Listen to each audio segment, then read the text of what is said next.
Hello there and welcome back to this tutorial, and now we'll see container effector. I already have a new comp here. Let me add a new solid, plexus, and add a paths object and replicate it probably 10 times and decrease the points on each mask to probably like 30 and increase the point size. Okay.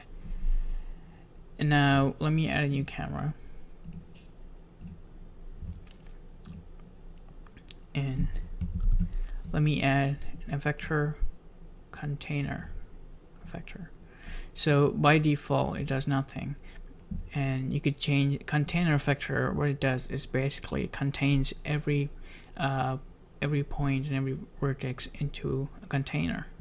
For example, when you have the container type to cube, everything is contained in this little cube.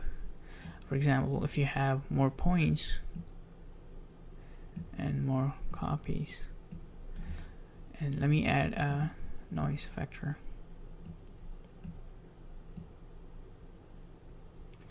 See, right now the noise is being applied after the container. To avoid that, let's move it before the container effector, and now noise is being applied within the container, and nothing goes past this cube. This is used to contain everything in a cube. And you can also change the container type to sphere, where nothing goes past the sphere. You can control the sphere radius to as much as you want. And now in Plexus 2 we have this new feature where you can have a Plexus instance as a container. You can have any Plexus layer as a container, and it works well with OBJs. So to do that, let me create a new solid, and let me turn off this other solid for a while, and let me go ahead and apply Plexus and add geometry. And I can add any geometry but OBJ. I'm gonna share it to you with OBJ files, and import an OBJ file. Click open, and we're gonna select an OBJ sequence. Click OK. By default you only see the points because you don't have any facet renderer here.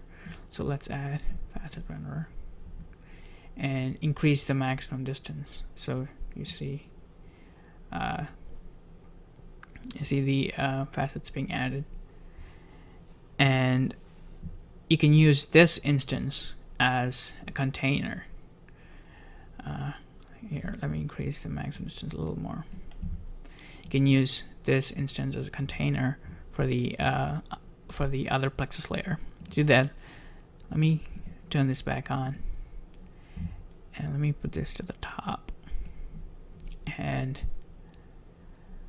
let me go to the container and select instance, and it says instance layer black solid 1.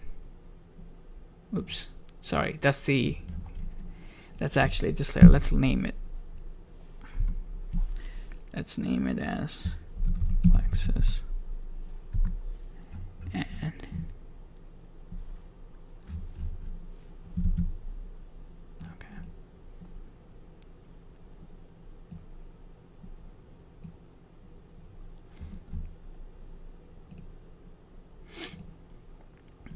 okay, now let's name this layer as Plexus layer, and let's name this layer as OBJ layer.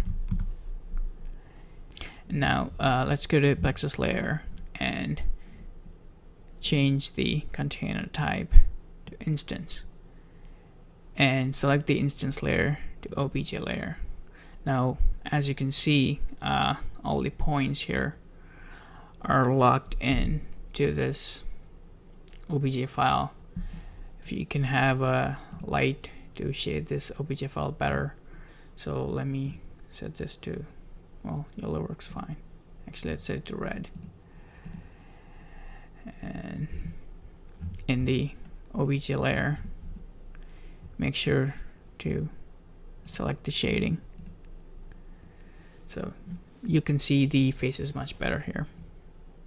As you can see, the points are all locked into this OBJ file, and let's apply a transform effector, and you could translate it. Here, interesting things happening. Here we are applying the transform after the container, so the whole shape is being translated. But if you move it before the container, now if you translate it, you see that they're all locked in to this OBJ container here.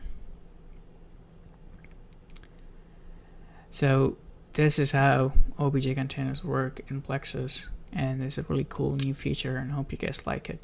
Thank you.